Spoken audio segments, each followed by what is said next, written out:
নমস্কার। মাননীয় লোকসভা বিরোধী দলনেতা শ্রী রাহুল গান্ধী তিনটি খুলাসার পর কারোর মনে কোনো সন্দেহ নেই যে বর্তমান যে সরকার দেশে রাজত্ব করছে এটি ভোট চুরির মাধ্যমে সরকার, একটা বেআইনি সরকার। মানুষের ভোটের মাধ্যমে সে সরকার গঠিত হয়নি। ইলেকশন কমিশনের সহযোগিতা এবং ভোট চুরির প্রচ্ছন্ন মদতের প্রেক্ষিতে নরেন্দ্র মোদী সাহেব প্রধানমন্ত্রী ও বিজেপি দল আজকে ক্ষমতাসীন। গণতন্ত্র আজকে বিপন্ন। হিটলারি রাজ দেশ জুড়ে কায়েম হয়েছে এবং আগে থেকেই যে রেজাল্ট বলে দিত, এখন এই খোলাসার পর আমরা বুঝতে পারছি কোত্থেকে এক্সাক্ট ফিগার, কটা আসন পাবে, এই সমস্ত তথ্যাদি ইলেকশন কমিশনের সহায়তায় ভোট চুরি, ভোটার লিস্টের মধ্যে জালিয়াতির মাধ্যমে নাম ছেপে দেওয়া, ডুপ্লিকেট নাম উঠিয়ে অন্যান্য প্রদেশের নাম আবার নতুন ভাবে তুলে এই কারসাজির মাধ্যমে তারা নির্বাচনে জয়লাভ করতেন। এটা দিনের আলোর মতো পরিষ্কার হয়ে গেছে।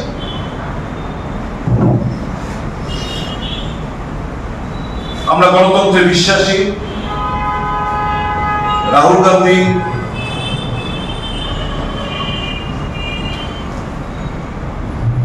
উনি পরিষ্কার বলেছেন যে গণতান্ত্রিক পদ্ধতিতে আমাদের আন্দোলন জারি থাকবে এবং জেনজির কাছে যে আবেদন উনি রেখেছেন যে গণতন্ত্রকে বাঁচানোর দায়িত্ব জেনজি, অহিংসার মাধ্যমে শান্তিপ্রিয় ভাবে, যাতে করে গরিব অংশের মানুষ, বিশেষ করে উপজাতি, তফসিলি জাতি, ওবিসি এবং সংখ্যালঘুদের নাম ভোটার লিস্ট থেকে যেন বাদ না যায়, তা আমাদের সকলে মিলেমিশে সুনিশ্চিত করতে হবে।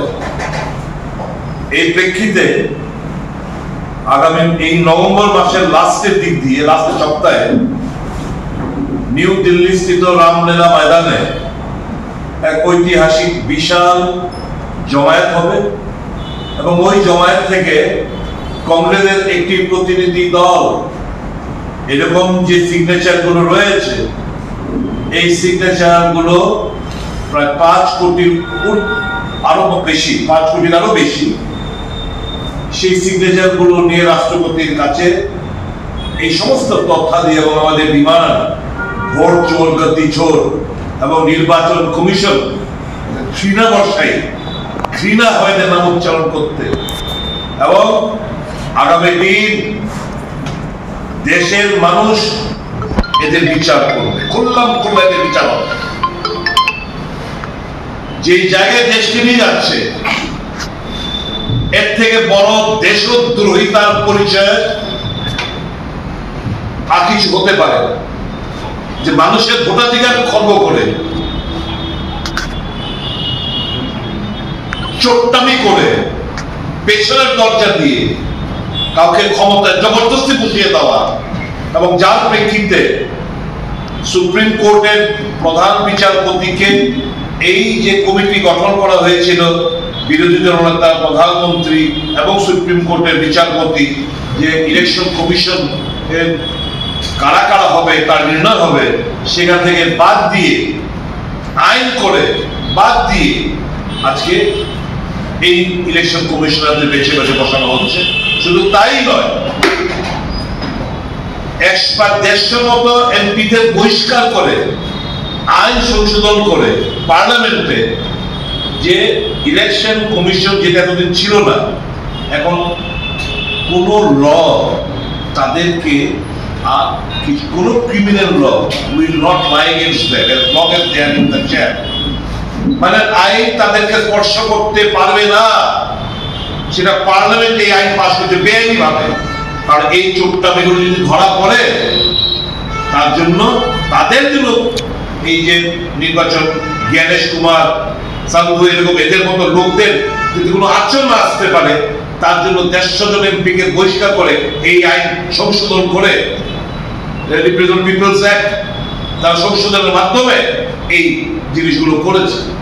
এটা ভারতবর্ষের মানুষ আজকে বুঝতে পারছে নরেন্দ্র মোদী জনগণের ভোটের দলতে আসেনি, দেশ টিকিয়ে দিচ্ছে, দেদার টাকার অন্যায়ভাবে কামাচ্ছে, টাকার আস্ফলন, পেশির আস্ফলন, এবং এই এজেন্সিগুলো, ইলেকশন কমিশন বলুন, ইডি বলুন, ইনকাম ট্যাক্স বলুন, সিবিআই বলুন, এদের এই এজেন্সিগুলোর সহায়তায় নিয়ে আজকে সে ক্ষমতাসীন এই হিটলারি রাজত্ব রাজ্যে আর দেশে কায়েম